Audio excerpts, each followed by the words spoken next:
Hey folks, I've got a great one for you here today. This one's going to be another episode of Sub-Commanders, and this time it is a Carthage versus Rome blood match. And this will determine forever who actually won the Punic War. Okay, not really, obviously, because this is a game and Rome actually won the Punic Wars. But we can always pretend and have some fun here. So my beloved Carthage is going to be on this side. If we take a look at their commanders, we have, let's see, a bodyguard, so 3 bodyguards. I see a couple of Carthaginian cavalry there, a mercenary Scutari cav and mercenary Numidian noble out on that flank, and then on this side I see some Iberians roaming around.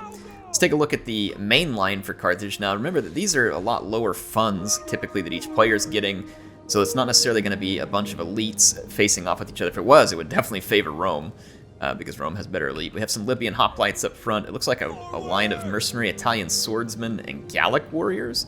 And then a back line of Carthaginian hoplites. Carthaginian hoplites are decent for their price in terms of hoplites. There's a Libyan infantry. So these Roman cavalry getting really aggressive early on here. Put some shots in those mercenary Balearic slingers. They're going to be chased off by the Iberian cav, who does have javelins. So yeah, there's a Libyan peltist and a Balearic slinger over here. There's 3 Balearic slingers in total and then 2 Libyan peltists. So some pretty aggressive skirmish cavalry work here by the Romans here with the auxiliary Numidians. So the Romans showing the Carthaginians who's really in control of the Numidians, at least at the moment. But the nobles are fighting for Carthage, so maybe this is a class warfare divide for the Numidians between Carthage and Rome. We have the auxiliary Balearic slingers up front. Those are going to be pretty evenly matched with Carthage, except Carthage is at a downhill disadvantage here. Looks like I see some Vigiles on either flank, a front line of Saki Hastati and Hastati. The Saki Hastati are going to be a little bit better armored. There's a second line of Principe. So far looking pretty Primarian. Some more Vigiles, and I do see a Triari in the back line over there, so those veteran spears. Let's see, we got Legatus. So 3 Legatus units. Saki Equites, Saki Equites. So it's pretty interesting layouts here. It's more or less a Primarian Rome for the most part. So it should be an interesting one. Cavalry-wise, I mean, Equites are going to be okay. I don't think they're quite as good as Carthaginian cavalry, if I remember right. Saki Equites, same story, I think. Not amazing units, but pretty close in matchup. It's going to depend on who does better support.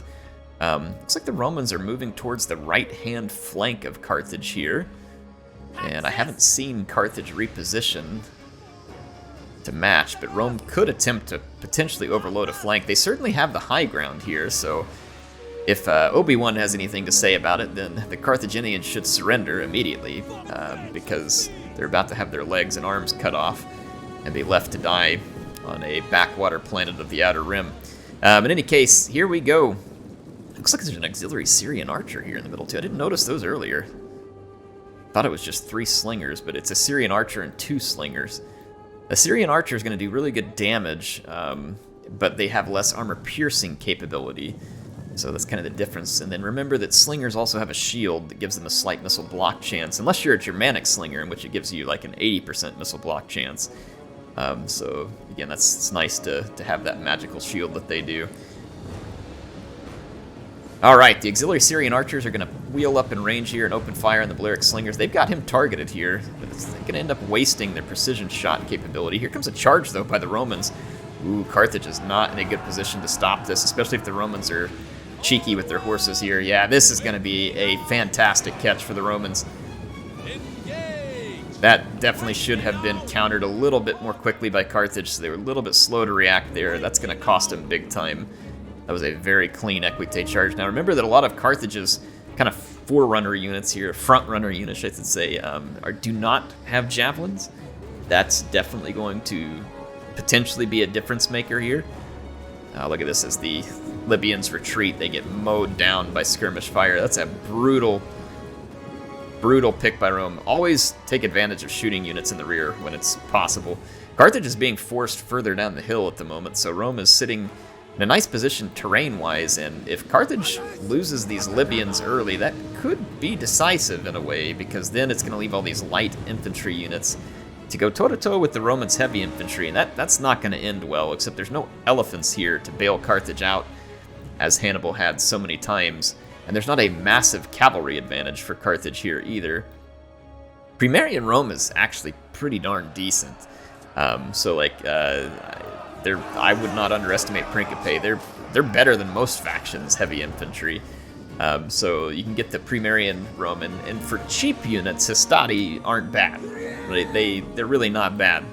Some cheap. Interesting, they're kind of in a blockier formation. This may be to avoid charging. They're also spread out a little, so this could be to try and minimize missile fire. So they're in kind of a wide formation moving forward, relatively blocky. Blockiness gives you a little bit of maneuverability. It also can blunt really high charge units by not giving them the entire front of yours.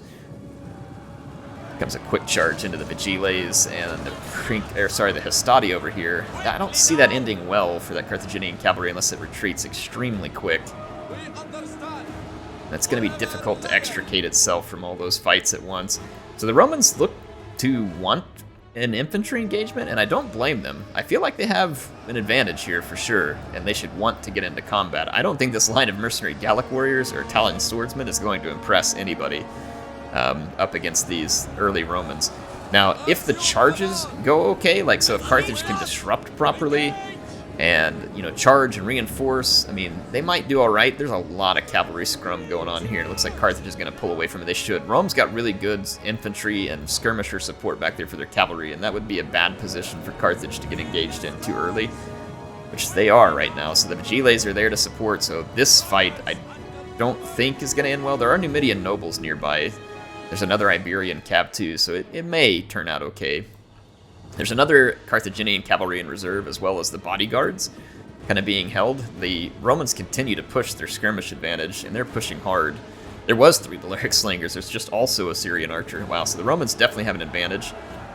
A Principe unit gets a last-second charge there.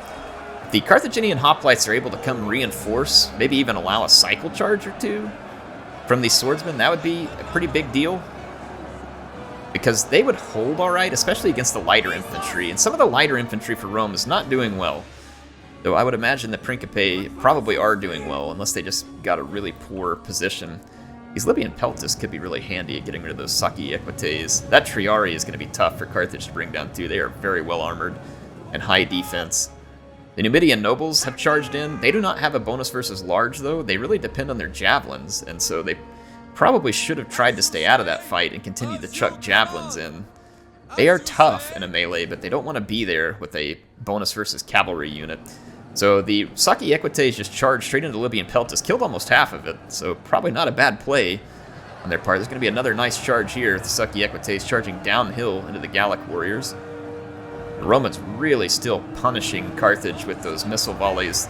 Infantry fights actually going pretty decent for Carthage at the moment. Perhaps I underestimated them early, and this mercenary cavalry here is now open for some rear charges or some rear javelins. Oh, it's a flaming javelin. That's going to hit Carthage's units too.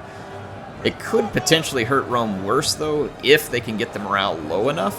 A nice rally there, though, by the Roman players. Look at that. Using that rally to try and prevent the rout. That was very timely and very cheeky. That was very well done. Another downhill charge here from the Saki Equites. These Libyan hoplites are getting flogged by the Triari, and that Libyan Peltist is now feeling the wrath of those Roman skirmishers. Those skirmishers need to come down, but the Romans have intelligently left some cavalry and Vigiles nearby to make that difficult. And so Carthage, instead of going after those, managed to actually just go and wrap up this entire left flank fight for them. That was a really nice play. There's some Legatus units running through here. It's like Principe running through. The middle not looking so good for Carthage, but they did just free up basically this entire flank if they get rid of that Saki. But there is, some serious skirmish fire pouring into here. Rome is really making that felt. One of the Carthaginian generals is caught out over here against the Legatus. That's not good, because the death of that general will have an impact on leadership for Carthaginian units. There's auxiliary Numidian cavalry rolling in behind. So can Carthage reposition their troops? Because Rome certainly gained the advantage on the right flank. Carthage had it on the left, so now the fight is going to shift to a new one, and whoever positions best coming to the second fight could basically be determining who is the victor. The Triari are coming back here to guard those skirmishers. Those skirmishers are going to be hard to get to at this point. The Libyan Peltis can do a lot of damage if they could get close enough to those skirmishers or some of those cavalry units. It looks like, though, they're going to maybe try and throw some javelins into these Principe. I don't think they have the best angle there, or else that could be pretty good. The power bar is showing Rome in the lead, and I mean, if it comes into a late-game grind-out, I would give Rome the advantage as well. They've got 2 Principe left and a Triari. Those are going to be very, very tough to crack late in this game. The Gile coming in from behind. Nice rally there by Carthage to keep the leadership up. They do have a few units kind of in the yellow danger zone there. A little bit of Carthaginian cavalry left over here. Let's take a look at that. Little bit of Numidian cav. Very little mobility left for Carthage, and basically all of the skirmishers still left for Rome. That usually does not bode well. Looks like Carthage is trying to go for a leadership knockout here with a rear charge, but they did it right into the Triari rather than maybe that Principe, which was already a little bit close to wavering. Those Triari are not going to be bothered by that rear charge. It would take something far more significant than that. They have extremely good armor and very solid morale, defense. Triari are probably one of the toughest spear units in the game, if not the toughest spear unit in the game. I don't know how they match up to like a barbarian noble spear, but the Triari are good. They're very good. In terms of a spear unit, they have a 20 bonus versus large. I mean, they got some mad stats. Again, they're grind out fight.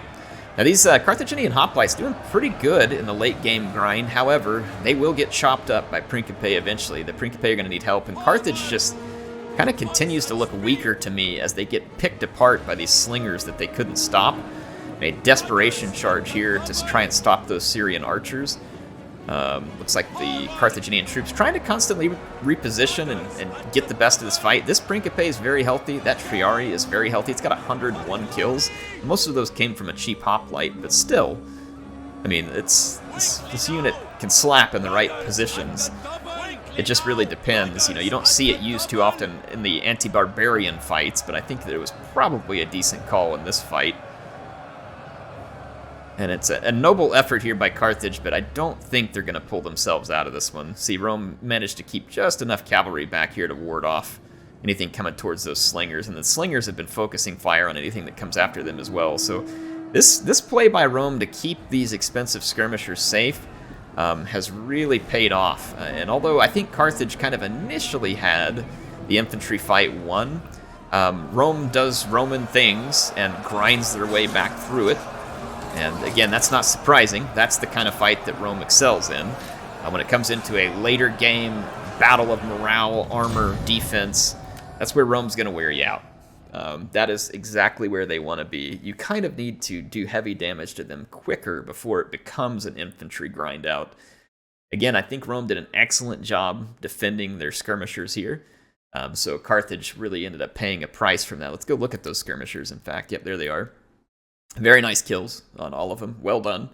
The Roman player controlling the skirmishers here. That's gimme the loot. Let's take a look at Will Hurd's troops. These 2 Principe paid some big dividends. I like how they came in, kind of like in a somewhat realistic fashion, fighting at the end of the infantry fight, not as much at the beginning. That Triari right there was going to be a horrible thing for Carthage to try and deal with. They are not easy to get rid of. And then there were 2 more Principe here.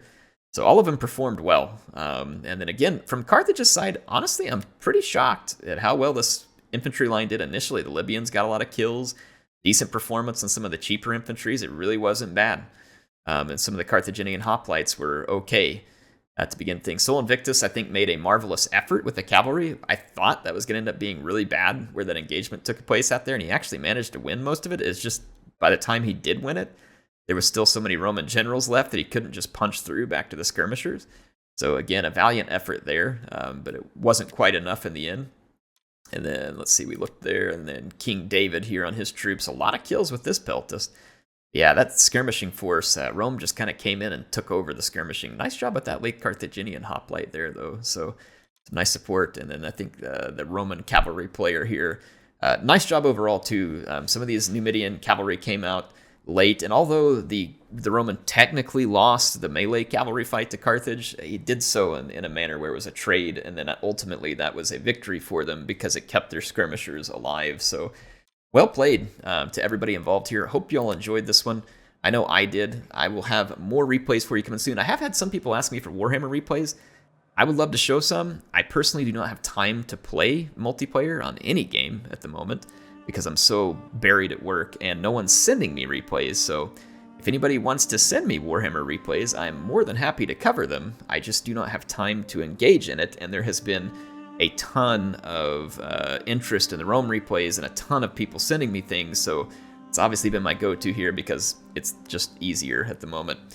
Plus, it's been a fun throwback. But in any case, I will see you all soon with some more action in Total War Rome 2.